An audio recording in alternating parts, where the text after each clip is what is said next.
Assalamualaikum warahmatullahi wabarakatuh. Perkenalkan, saya Tubagus Bimo. Saya akan membuat tugas video manajemen operasional tugas dari Bumia. Saya akan menjelaskan tentang bab 4 tentang perencanaan produksi dan agregat dan kontrol. Awal-awal pendahuluan produksi didefinisikan sebagai pembuatan barang dan jasa, dan perencanaan didefinisikan sebagai serangkaian aktivitas yang terkait dan terkoordinasi, pengendalian bahan, perencanaan proses, penjadwalan, dan lain-lain yang dirancang untuk mensistematiskan upaya manufaktur terlebih dahulu. Oleh karena itu, perencanaan produksi adalah penentuan awal kebutuhan manufaktur seperti tenaga kerja, bahan, mesin, proses manufaktur, uang, proses prioritas pesanan, dan lain-lain. Untuk memproduksi barang dengan kualitas yang tepat, dalam jumlah yang tepat, dan pada waktu yang tepat, pengendalian adalah manajer kemajuan pekerjaan, melakukan koreksi bila diperlukan sehingga memastikan produksi terprogram berlangsung. Perencanaan dan pengendalian produksi adalah proses merencanakan produksi terlebih dahulu, menetapkan laju setiap barang, menetapkan tanggal mulai dan selesainya setiap barang.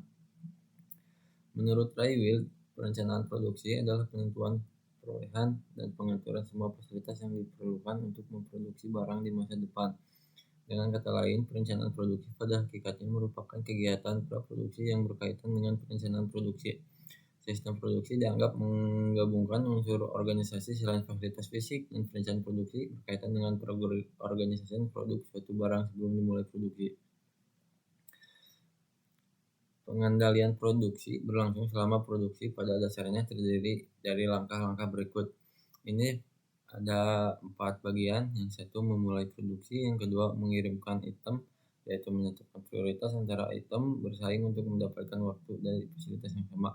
Yang ketiga, kemajuan. Yang keempat, pelopor ke perencanaan produksi.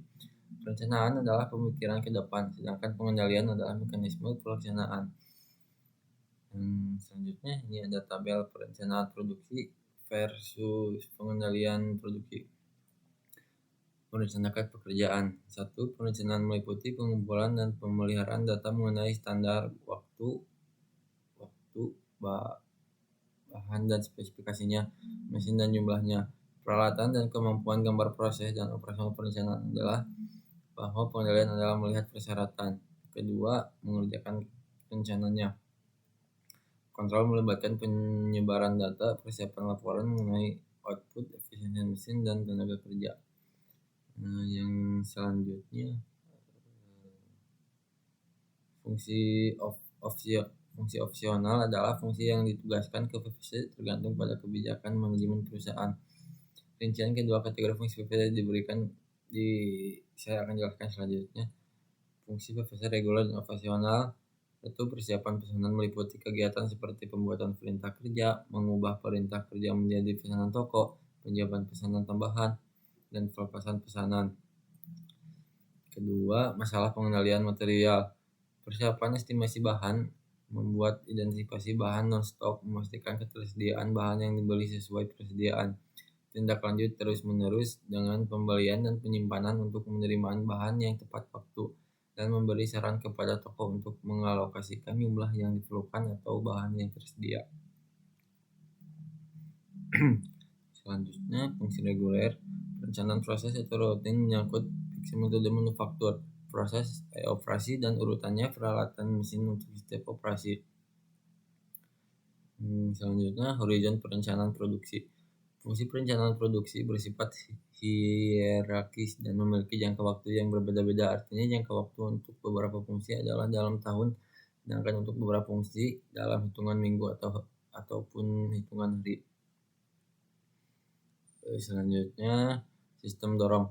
Sistem push atau sistem untuk memudahkan pekerjaan di mana keluarnya didorong ke stasiun berikut setelah selesai. Dalam sistem push, seperti namanya, produksi didorong dari satu stasiun kerja ke stasiun kerja berikutnya setelah selesai.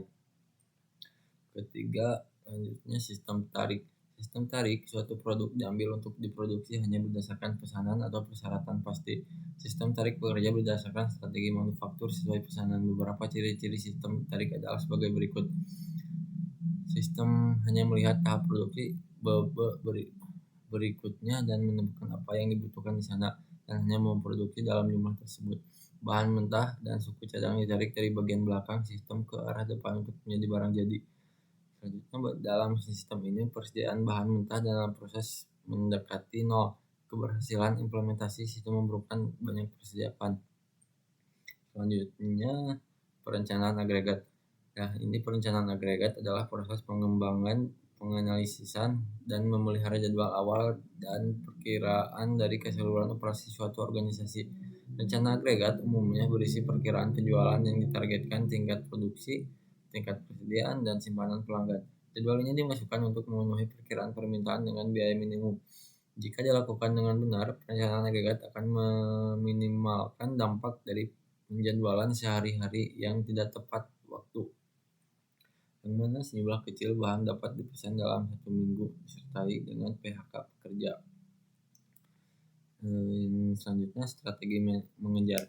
Strategi pengejaran menyiratkan pencocokan permintaan dan kapasitas dari periode ke periode. Kapasitas, tingkat tenaga kerja, jadwal produksi, tingkat output, dan lain-lain disesuaikan untuk memenuhi kebutuhan permintaan selama jangka waktu perencanaan. Strategi tingkat. Strategi tingkat ini berusaha menghasilkan rencana agregat yang mempertahankan tingkat produksi dan yang stabil atau tingkat lapangan kerja yang stabil untuk memenuhi pemenuhan permintaan pelanggan. Sekian presentasi video dari saya. Terima kasih. Assalamualaikum warahmatullahi wabarakatuh.